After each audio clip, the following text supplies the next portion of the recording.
Hi, I'm Dr. Sandy Kramers, and I want to talk to you about cataract surgery in the year of 2020. So, as many of you know, this is an eyeball. The cornea is the window of the eye, and the lens of the eye should be clear. This is a normal, natural lens.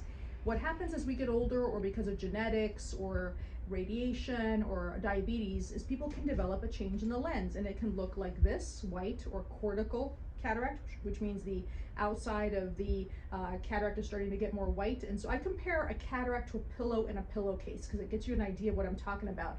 So when we say a cataract, we really mean the pillow is getting kind of whitish, or if you wait too long, it can even turn brown, it can even turn black. The pillowcase, sometimes the capsule can also be affected in some patients, but often it's not.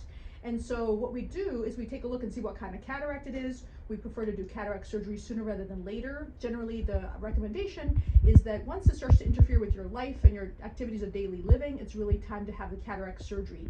We try to encourage patients to have the cataract surgery done earlier because it just makes the surgery less risky. And so, as with this image of the cataract pillow in a pillowcase, let me just put that here so you can see what it looks like. There's basically two ways to do surgery now. One is called femtosecond laser and one is called manual. The manual is what we've been doing for many, many years. It's covered by insurance. We actually physically go in, we make a little incision in the cornea, and then the pupil is dilated so we can actually see the front capsule or pillow case. And what we do is we just go in with a special instrument and open up that capsule. The problems with it is that sometimes that opening up can be a little tricky. It can make the opening not perfectly symmetric, and it can make the implant that we put in a little tilted or cause some issues that can require even another surgery. So we like the femtosecond laser because it really does help with decreasing the recovery time. It really improves the vision after the surgery in terms of getting better vision sooner. It helps decrease astigmatism in some patients that have astigmatism if they're qualified for that. And it just helps with the recovery of the eye. We have some data to show also the cells on the window of the eye, the cornea, they're called endothelial cells. Those cells are crucial in the cornea being clear. And femtosecond seems to help a little bit decrease the loss of those cells with aging compared to regular, what's called regular manual cataract surgery. So if you ask most ophthalmologists in the world, if they had to choose for themselves or their family, they would want a femtosecond laser, and that's true for me and my family as well. Femtosecond laser, though, is not covered by insurance, so that's the downside of that, of course. The second decision everybody has to make when it comes to cataract surgery is what kind of implant, and now there's so much information with this. It used to be when I was a resident, you got one choice, which was like a monofocal, and so the implants look like this. They're kind of where that pillow was. The front capsule has been taken off, but the back part of the capsule or pillowcase is still intact. And so there's basically a few categories of implants you should know about. The first is called monofocal. That's what insurance covers, meaning there's one plane of vision you're going to be able to see. Usually it's for distance, and then you'll need reading glasses and intermediate for the computer. The second category is called multifocal, and what that is some rings on the implant allow you to see different distances. The best of those right now is called PanOptix. It has the best type of optical, what's called enlightened technology, so it allows you to see distance, intermediate, and reading. And it does that often without the need for glasses. So we've been very surprised by the results because we've had many, many patients that don't need glasses anymore. The halos and glare are not as uncomfortable with some of the older generations of multifocals, but that's the downside of multifocals, is that those little rings can sometimes, you'll see it when you're looking at a light or the car light coming at you, you might see some halos and glare. So if you're a pilot or you're doing a lot of nighttime driving vision, or you're very, very aware of that kind of stuff, that might not be the right implant for you, and you might want to go with the monofocal, knowing that you'll need glasses a lot of the time.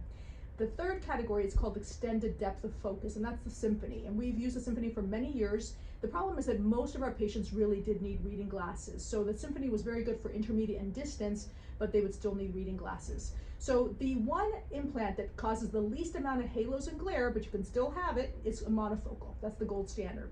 The second is probably between the PanOptix and Symphony, and we're waiting for the results to come out of which one is the kind of causing the biggest halos and glare, but they're probably similar. The one implant, the best implant for being glasses free, although there's not a guarantee of being glasses free, we're very close to that, is the PanOptix. And so most of our patients are very happy with the PanOptix. The other thing I want to mention to you is the risks of cataract surgery. So the number one complaint after cataract surgery by far is foreign body sensation. And the reason why that happens is not so much because of the actual cataract surgery, it's because there's a lack of oil in the eyelid that can cause that just surgery to be very uncomfortable as you blink or even if you don't blink. And so what I tend to do with my patients is show them their myography before the cataract surgery.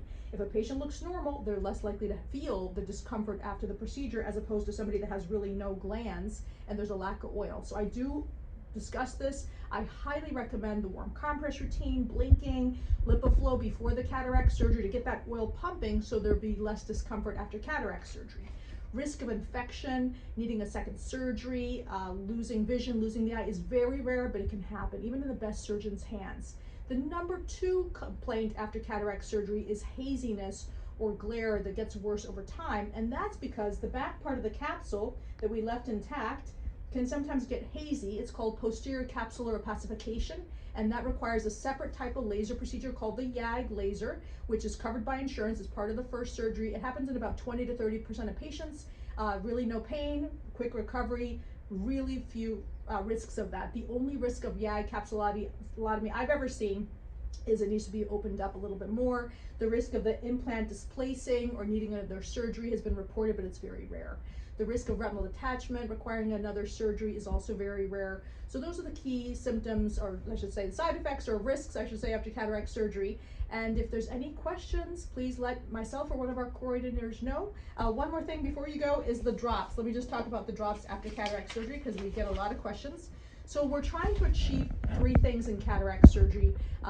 We want you to have good vision, we want you to have a beautiful outcome and not feel your eye after surgery. So in order to do that, we have basically three types of drops we need to do. The most important are the antibiotic drops, and there's a variety of types.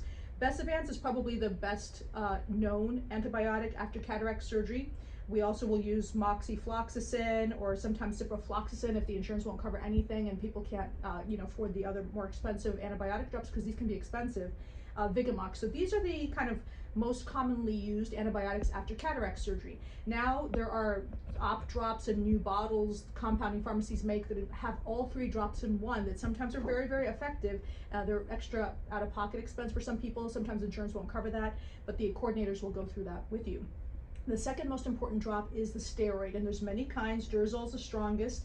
There's Predforte, Lotamax, FML. We usually would give a stronger steroid to decrease inflammation because inflammation can lead to scar tissue, so we don't want that. We want the inflammation to be low, and so that will not be uncomfortable. And then the third is what's called a non-steroidal drop or an NSAID. And so there are many options as well. Ketorolac is generic and all these different brand names, and that again is trying to decrease inflammation. So we generally will determine how much of each to give depending on how the cataract surgery goes.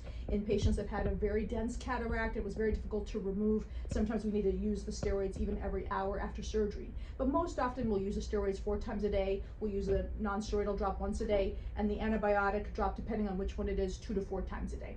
That's it. If you have any questions, let us know. Thank you.